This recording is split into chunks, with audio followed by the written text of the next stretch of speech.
Hello বন্ধুরা, এখন আমি বিবাহ অতঃপর বলে একটি ওয়েব সিরিজের রিভিউ করতে চলেছি। ফ্রাইডে ওটিটি প্ল্যাটফর্মে এটি আসছে। আপনার দেখার ইচ্ছে হলে আপনি কীভাবে দেখবেন সেটা আপনারা নিশ্চয়ই জানেন। সায়ন্তন মুখার্জি ডিরেক্টর এবং লিডে আছে হলো গৌরব চক্রবর্তী এবং অরুণিমা ঘোষ। কেমন হলো এই গল্পটা? ছোটো করে যদি বলি, দুটো বিপরীত মেরুর মানুষ তারা এক জায়গায় আসছে, দুটো ফ্যামিলি এক জায়গায় আসছে, তাদের মধ্যে বিবাহ হচ্ছে এবং বিবাহ হওয়ার পর তাদের মধ্যে একটা কনফ্লিক্ট দেখা দিচ্ছে এবং এই কনফ্লিক্টটা কোন জায়গায় তাদের নিয়ে যায়, তারা কি একে অপরের সাথে থাকতে পারে কনফ্লিক্ট মিটিয়ে, নাকি তাদের মধ্যে বিচ্ছেদ হয়ে যায়, এই নিয়েই গল্প রয়েছে।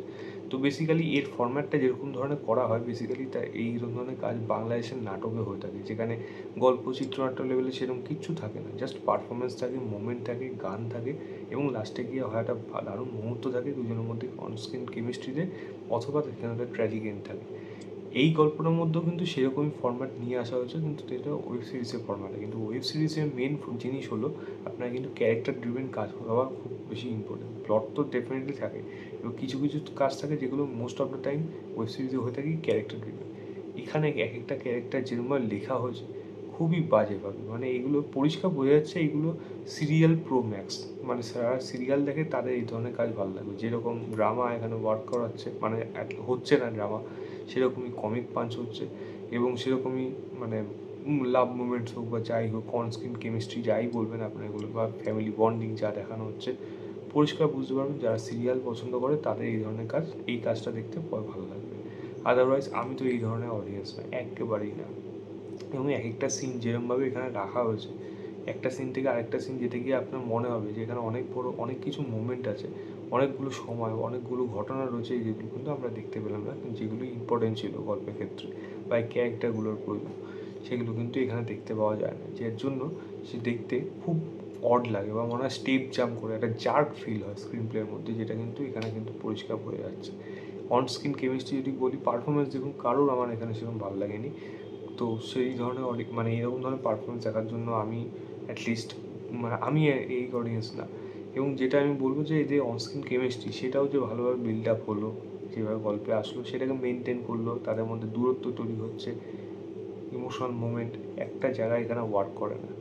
এবং যা যা ঘটনা দেখানো হয় কোর্ট প্রসিডিং, মানে ওটা মানে মানে অসহ্যকর হয়ে যায়, মানে একটা জাজ তাকে দিয়ে যা ইচ্ছা তাই করানো হয়েছে মজা করার জন্য, কমেডি করানোর জন্য, সেগুলো হচ্ছে যেইভাবে এখানে আসে কমেডি করানো যায়, জাজকে যেগুলো দেখান সেগুলো মজার মুভমেন্ট, যদি ডায়লগ ভালো হয়, পারফরমেন্স হয়, সেই সিনটাকে ভালোভাবে মানে ডিরেক্ট করা হয়, সেই শর্টটাকে ভালোভাবে টেক করা হয়, সমস্ত কিছু মিলিয়ে হয়। এখানে একটাও কিছু না, যা করা হচ্ছে কোনো না কোনো জায়গার থেকে রেফারেন্স নিয়ে টুকলি করে বসিয়ে সেগুলোকে ওভার অ্যাক্টিং দিয়ে এখানে দেখানোর চেষ্টা হচ্ছে, যেটা আমি অ্যাটলিস্ট দেখার জন্য একেবারেই, এই ধরনের দেখার জন্য আমার খুব একটা বেশি পোষায় না এরকম ধরনের কাজ। সেরকম ধরনের কিন্তু এরকম এই কোর্ট প্রসিডিংয়ে যেরকম কমেডি করা হয়েছে সেগুলো কিন্তু হয়েছে।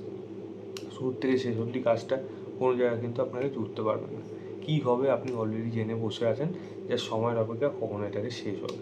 তো আমার কাছে কাজটা খুবই একটা বাজে কাজ, একদমই বাজে কাজ, একদমই। দেখুন, হইচইতে এরকম ধরনের কাজ আসে, কিন্তু হইচই তার মাঝখানে কিছু না কিছু কিন্তু এই ভালো কাজ আবার নিয়েও আসে। আমি যদি ক্লিক প্ল্যাটফর্মের কথা বলি, ক্লিকটা হয়তো এক্সিকিউশন ওয়াইজ ক্লিকের কাজগুলো সেরকম লেভেলে পৌঁছাতে পারে, কিন্তু ক্লিকের আমার রিভিউগুলো যদি দেখে থাকেন দেখবেন প্রত্যেকটা কাজে গিয়ে আমি কিন্তু একটা জিনিস ভালো বলেছি, ক্লিকের প্রত্যেকটা গল্পের আইডিয়া ভালো থাকে, এর জন্য কিন্তু ওরা সার্ভাইভও কোনো না কোনোভাবে করে যাচ্ছে।